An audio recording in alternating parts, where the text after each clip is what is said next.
Hello, स्वागत है आप लोगों का सरस्वती क्लासेस में। और आज के इंग्लिश लिटरेरी क्रिटिसिज्म की क्लास में मैं आप लोगों के लिए लेकर आई हूं Alexander pope. Alexander pope was a great poet, translator and a critic of Augustan age.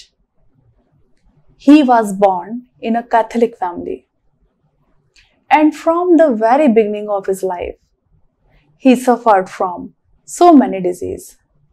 He suffered from pot disease, that is a kind of tuberculosis.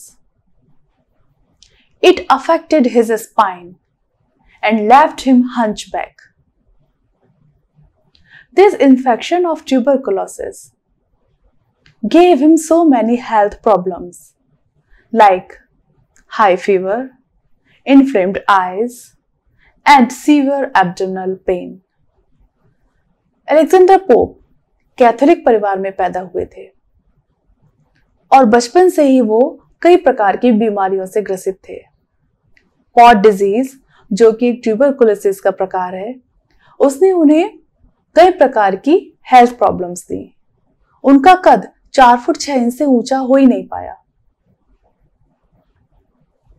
क्योंकि वो एक कैथोलिक परिवार में जन्मे थे और उस समय कैथोलिक धर्म की स्थिति समाज में अच्छी नहीं थी। उनके ऊपर कई प्रकार के सामाजिक रेस्ट्रिक्शंस लगे हुए थे और क्योंकि अलेक्जेंडर पोप कई प्रकार की हेल्थ प्रॉब्लम से गुजर रहे थे, तो उन्होंने अपने आप को समाज से अलग कर लिया। वो समाज से अलग थलग हो गए।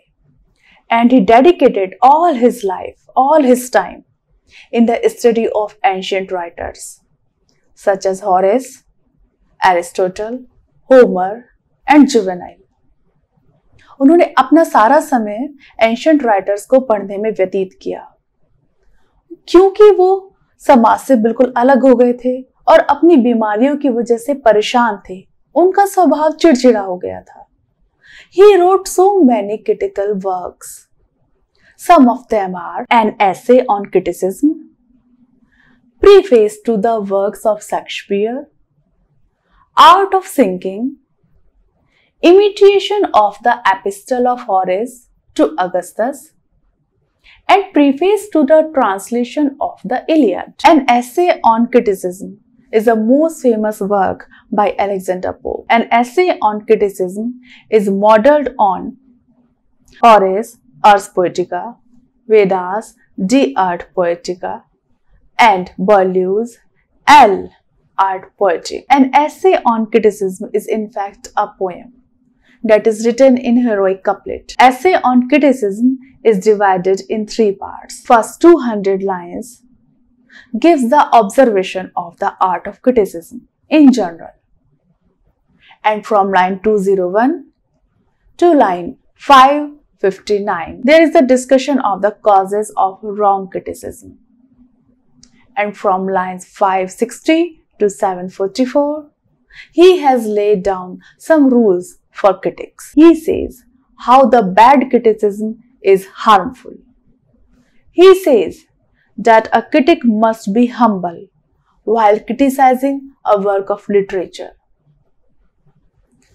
Every critic has his own opinion and his own thinking, and if applied incorrectly, it will hinder, it will censor the talent of a writer or a poet. If a critic keeps on writing something about a talented poet, then it might cause some problems in the life of that writer. Alexander Pope कहते हैं कि एक critic को literary criticism करते समय humble means उदार होना चाहिए, उसको हार्श नहीं होना चाहिए और ऑब्जेक्टिव होना चाहिए, सब्जेक्टिविटी से दूर रहना चाहिए। और यदि वो बार बार एक राइटर की क्रिटिसिज्म करता रहेगा, हार्श क्रिटिसिज्म करता रहेगा, तो ये उस राइटर के ऊपर दुष्प्रभाव डाल सकते हैं, उसके पोएटिक टैलेंट को रोक सकते हैं। That's why a bad criticism is more harmful than a bad poetry. Next, Alexander Pope says that a critic and a writer must understand the rules for poetry laid down by the ancient writers of Greece and Rome. He gives a lot of importance to the study of ancient writers of Greece and Rome. And he says, learn hence for ancient rules a just esteem. To copy nature is to copy them. He emphasizes on the writings of ancient writers because they are true imitation of nature. When a poet is asked to follow nature, it means he should imitate ancient writers. Pope says that Virgil's discovery is really true. Virgil said, to imitate Homer is to imitate nature. There should be two kinds of imitation. First, the imitation of human nature. Second, the rules led by the ancient writers. Further, he says that the function of criticism is to judge a literary work. A critic is born to judge and a writer is born to write. लेकिन Alexander Pope कहते हैं कि कुछ ऐसी bad qualities हैं, कुछ ऐसे bad characteristics हैं जिनसे एक अच्छे क्रिटिक को बचना चाहिए। वो बैड कैरेक्टरिस्टिक्स क्या है? वो बैड कैरेक्टरिस्टिक्स हैं प्राइड। अलेक्जेंडर पोप कहते हैं कि एक अच्छे क्रिटिक को प्राइड करने से, घमंड करने से बचना चाहिए। That is the most dangerous sin in 7 deadly sins. Second, malice. Malice is a feeling to see other people suffer.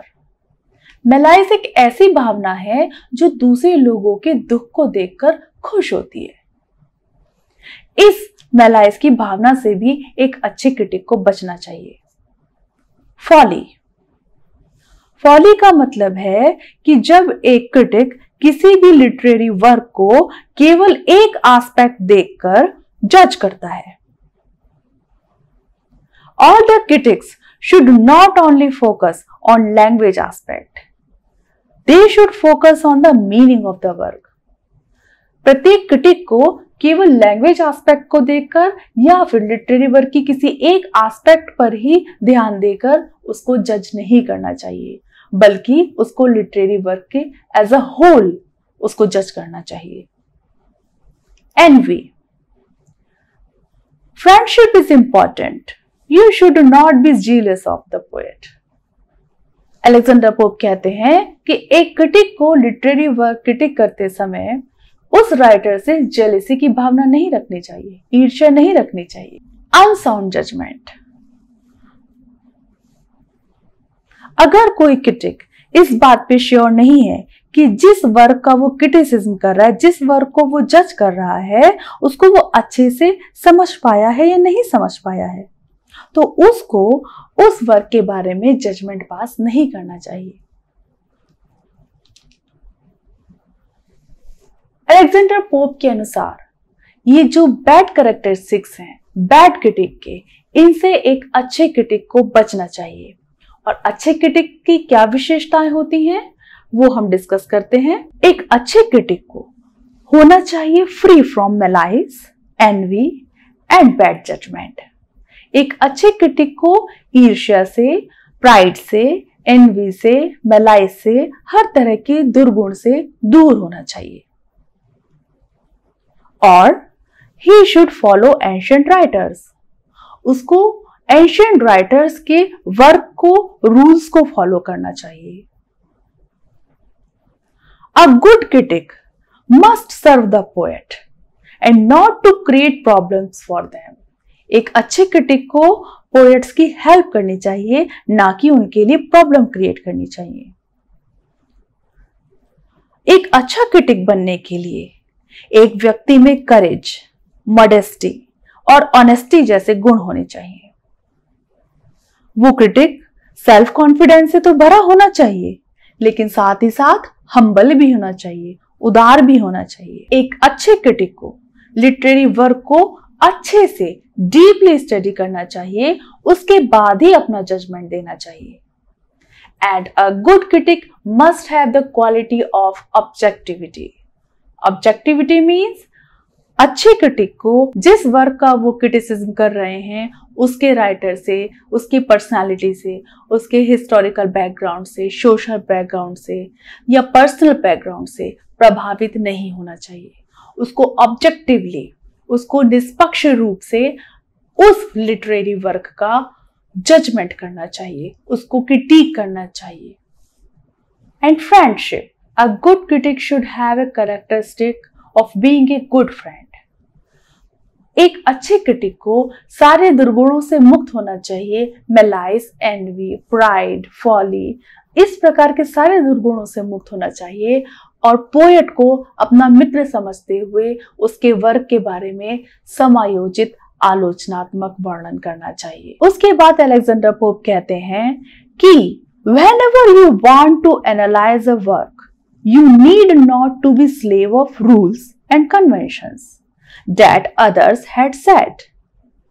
Alexander pope ये तो कहते हैं कि हमें लिटरेरी वर्क की क्रिटिसिज्म से पहले एंशिएंट राइटर्स को पढ़ना चाहिए, उनके द्वारा लिखे गए रूल्स और रेगुलेशंस का पालन करना चाहिए, लेकिन साथ ही साथ अलेक्जेंडर पोप ये भी कहते हैं कि हमें रूल्स और रेगुलेशंस का स्लेव नहीं बनना चाहिए। गुलामों की तरह हमें रूल्स और कन्वेंशंस को फॉलो नहीं करना है। A critic must study conventions passed from the masters of poetry. जो पोएट्री के मास्टर्स हैं, उन्होंने जो लिटरेरी कन्वेंशंस दिए हैं उनको पढ़ना तो चाहिए, स्टडी करना चाहिए एक क्रिटिक के द्वारा, लेकिन he must be careful from becoming the slave of the conventions. लेकिन उन कन्वेंशंस का बिल्कुल आंख बंद करके अनुसरण नहीं करना चाहिए। आगे अलेक्जेंडर पोप कहते हैं that a critic should focus on whole and not only on the part. Beauty is the combination of parts. जब एक अच्छा क्रिटिक किसी लिटरेरी वर्क का क्रिटिसिज्म करता है तो उसको उस लिटरेरी वर्क के केवल एक या दो पहलू को ही स्टडी नहीं करना चाहिए, बल्कि उस पूरे लिटरेरी वर्क का अच्छे से अध्ययन करना चाहिए। Because beauty is the combination of parts, क्योंकि सभी पार्ट्स को मिलाकर वो लिटरेरी वर्क बना है। किसी एक पार्ट विशेष पर ज्यादा ध्यान लगाकर आपको लिटरेरी वर्क का जजमेंट नहीं करना है। And he should not focus on little mistakes, और छोटी छोटी मिस्टेक्स पर उसको ध्यान नहीं देना चाहिए, उनको ज्यादा हाईलाइट नहीं करना चाहिए, बल्कि सामान्य तरीके से होल लिटरेरी वर्क का स्टडी करके जजमेंट देना चाहिए। These are the qualities of good critic. The poem closes with an extended tribute to ancient Greek and Roman writers. He gives the name of 5 people who must be imitated when you want to write a great work of literature. आखिर में Alexander pope Roman और Greek writers को अपना tribute प्रदान करते हैं, सम्मान प्रदान करते हैं और 5 ऐसे राइटर्स के नाम बताते हैं जिनको एक अच्छे लिटरेरी ऑथर को फॉलो करना चाहिए ताकि वो एक ग्रेट वर्क लिख सके। और उन राइटर्स के नाम हैं Aristotle, Horace, Dionysius, Quintilian and Longinus. He says that the understanding which was in ancient time is lost in middle period. But now in dark period, it is going to be gaining again. Alexander Pope कहते हैं कि ancient writers की जो understanding थी, समझ थी, वो middle period में कहीं खो गई थी, लेकिन in dark period it is going to be gaining again. हम धीरे धीरे उसे उस अंडरस्टैंडिंग को फिर से प्राप्त कर रहे हैं। At the and he discusses the qualities of an ideal critic and that man must be a great person. At the same time he laments the fact that this ideal critic is nowhere present in that degenerated age of early 18th century. Alexander pope एक ideal critic की qualities को discuss करते हैं, उसको एक great person बताते हैं, लेकिन साथ ही साथ वो विलाप करते हैं, साथ ही साथ उन्हें खेद है इस बात का कि ऐसा आइडियल क्रिटिक 18th सेंचुरी में उन्हें कहीं नहीं मिल पा रहा है। इसी के साथ ही मेरी आज की क्लास समाप्त होती है और अगले लिटरेरी क्रिटिक के साथ मैं फिर से आप लोगों के सामने उपस्थित होंगी। तब तक के लिए नमस्ते।